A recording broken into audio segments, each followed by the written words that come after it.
이분도 박근혜 전 대통령 못지않게 이번 주에 굉장히 이목을 끌었던 분입니다. 화면으로 만나보시겠습니다.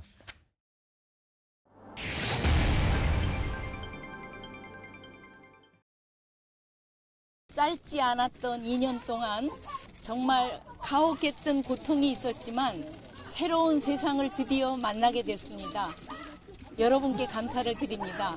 여러분께서 보내주신 그 사랑에 힘입어서 앞으로도 당당하게 열심히 살아나가겠습니다. 여러분 대단히 감사합니다. 고맙습니다.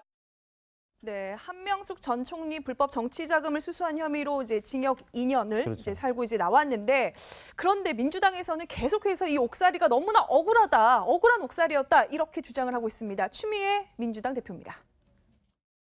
한명숙 총리님의 인격과 양심을 믿습니다.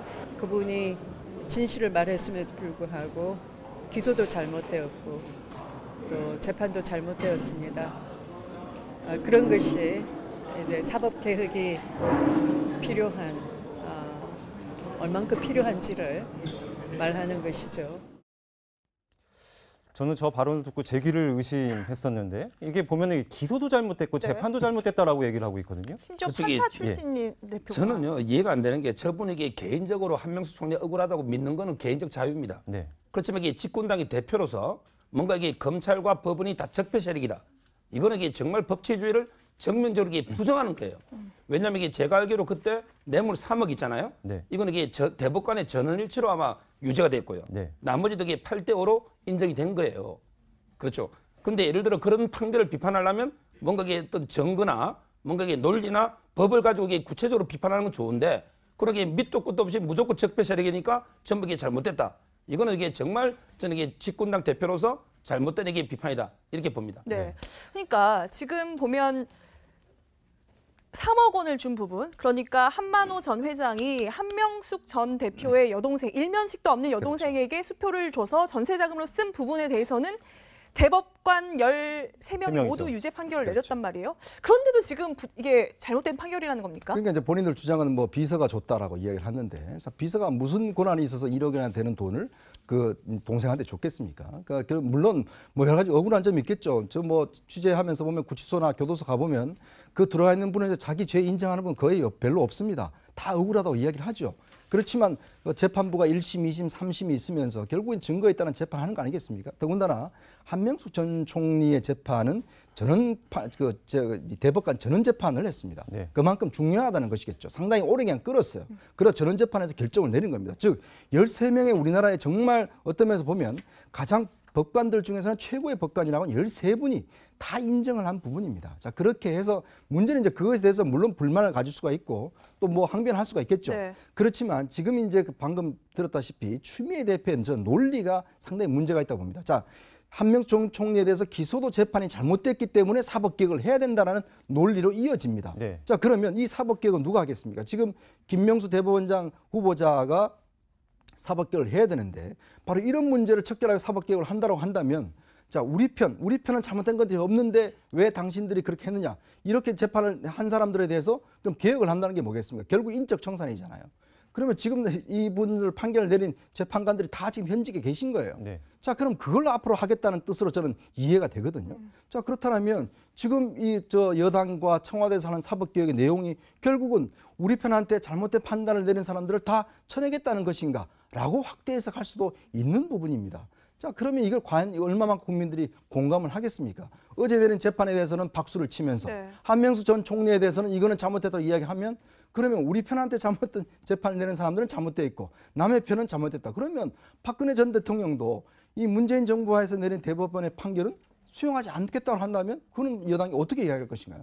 그러니까 그런 면에 비춰봤을 때 이거는 상당한 논리적 모순이고 더군다나 여당의 대표 자격, 더군다나 여당의 공식적인 논평을 통해서 이런 걸 주장한다는 것 자체는 이거는 자기 모순적인 행위입니다. 네. 이 단순히 한명숙 전 총리 재판과 관련해서만 얘기하고 있는 게 아니고 이걸 단초로 해가지고 사법개혁이 필요하다라고까지 얘기를 하고 있는데 과거 민주당에서는 이런 말을 한 적도 있었습니다. 그러니까 한명숙 전 총리가 노무현 대통령의 추모사를 낭독했다는 이유로 이명박 정권에서 정치 보복을 시작을 했다. 그에 희생자다 이렇게 생각을 하고 있는 거거든요. 그러니까 이게 좀 분리해서 봐야 되는데 약간의 그런 정치적인 부분이 있죠. 네. 그러니까 첫 번째 이제 그 한명숙 전 총리 관련해서 그 전에 사건이 하나 있었거든요. 그 곽영욱 전 대한통운 사장으로부터 5천만 원을 받았다라는 그 사건이 하나 있었고 그 부분에 대해서 이제 무죄가 나고 바로 지금 우리가 이야기한 이 사건이 또 이제 새로 시작이 된 겁니다. 그러니까 당시 야당, 지금 여당 입장에서 보기에는 저 사건으로 무죄가 나니까 다른 거 들고 나와서 결국은 집어넣었다. 네. 정치 보복이다. 지금 이제 이런 얘기를 하고 있는 것인데 저는 뭐 그런 성격이 좀 있다라고 봅니다. 이 사건은. 하지만 그것과 이 사건 자체는 완전히 다른 문제인 거예요. 네. 이 사건 자체는 이미 뭐 앞에 두 분이 말씀을 하셨지만 이미 대법원까지 다 결론이 난 거고 그 대법원 13명의 대법관 중에 지금도 10명이 현직에 있거든요.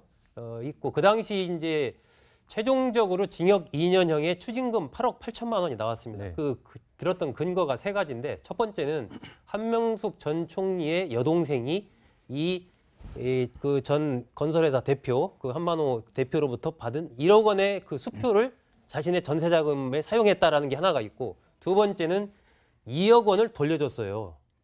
어쨌든 받았다 돌려준 것도 뇌물에 해당이 네. 되지 않습니까? 그래서 이 3억 원 부분에 대해서는 대법관 13명 전부가 유죄다 이렇게 봤던 거고 이 나머지 부분에 대해서는 이 한만호 씨가 또 이 3억을 돌려달라 이렇게 요구했던 이런 부분들도 있거든요. 그렇기 네. 때문에 이 문제를 가지고 뭐 억울하다라고 저는 한명숙 전 총리가 주장하는 것도 좀 그것도 문제가 있다라고 보고 이걸 추미애 대표라든지 민주당에서 논평까지 내가면서 뭔가 기소와 그 판결 자체가 잘못됐다라고 얘기하는 것은 정말 그건 참으로 부적절한 표현이다. 저는 그렇게 네. 생각합니다. 그러니까 이게 흔히 저희가 내로남불이라고 하는 게 이런 게 아닌가 싶어요. 한명숙 전 총리의 그 징역은 억울하다고 하고 또 이재용 삼성전자 부회장의 재판 결과는 너무나 냉철한 판단이었다. 또 이렇게 또 이야기를 하니까 좀 그쪽이 네. 저는 이게 그 사법 개혁이라는 게요. 네. 딱 이게 가장 중요한 게 한마디로 바로 이게 정치 권력으로부터 독립입니다. 그게 핵심이에요. 그럼 이게 보수 정권이든 진보 정권이든 자기 입맛에 맞게 이게 검찰이나 사법부를 길들이면 그게 사법 개혁이 안 돼요. 네. 따라서 이게 누가 먼저 손을 놔야 됩니다. 역대 보수 정권이 물론 잘못한 점도 있겠지만 그럼 이게 진보 정권이 똑같은 잘못을 되풀이해서 되겠습니까? 저는 이게 누가 한 명이라도 진정한 개혁을 위해서는 일단 이게 정치권은 손을 떼고 뭔가 이게 검찰이나 사법부의 진정한 독립을 시켜주는 게 이게 가장 필요하다 봅니다. 네. 네. 아직까지 문재인 대통령 이 부분에 대한 반응은 나오고 있지 않지만 지금 여권 일각에서는 한명숙 전 총리가 정계 다시 나올 것이다라는 이런 이야기도 조금 나오고 있습니다. 네. 근데 복권이 돼야 나올 수 있는데 네. 그렇죠. 복권 가능성이 있을까요? 저는 뭐 복권 되더라도 원래 연은서도 되시고 왜 한명 전 총리에 대해서 사실 이제 민주당 이렇게 하냐 하면 사실은 친노라는 어떤 정치적 세력 여기 중에서 가장 중심적인 또 세력이 보면 그 이해찬 전 총리 그다음에 이제 한명숙 전 총리 그다음 거기에 또 이제 문성근 씨를 비롯한 이제 이 부분들 이게 삼각축으로 돼 있습니다. 네. 그러니까 특히 이제 한명숙 총리 같은 경우는 주로 여성 쪽들. 그러니까 사실 한명숙 총리가 이제 발탁해서 이 국회의원하고 이런 의원들이 꽤 많아요. 그러니까 어떤 면에서 보면 뭐 자기 나름대로의 개파적 어떤 그런 걸 이제 가지고 있죠. 뭐 그런 걸 충분히 이해를 할 수가 있습니다. 그렇지만 지금 어떤 정치 지형에서 한명숙 총리가 다시 나온다는 건 제가 볼 때는 명분도 없고 네. 더군다나 이제 이 문제에 대해서는 문재인 대통령이 자꾸 언급을 하고 개입하기 시작하면 의심을 받을 수밖에 없습니다. 자 그러면 예를 들어서 대법원까지 나서 그 확정 판결된 이런 사람에 대해서 복권 시켜주고 나머지 그러면 다른 사람들은 복권 안 시켜준다?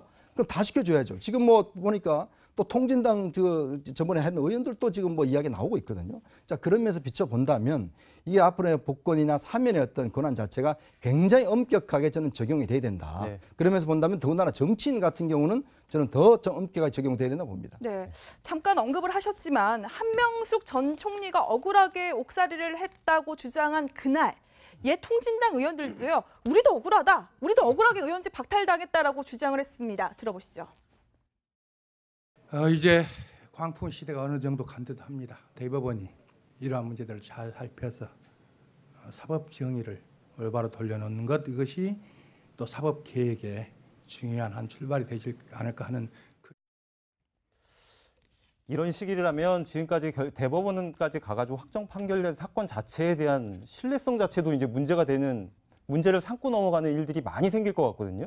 그렇죠. 이게 아마 대법원뿐만 아니라 아마 이거는 아마 헌법재판소에서 네. 예를 들어 이게 위헌정당 해산 결정이 난 거 아닙니까? 그렇죠. 예. 따라서 이게 지일이론 이것까지 이게 만약에 부정한다면요.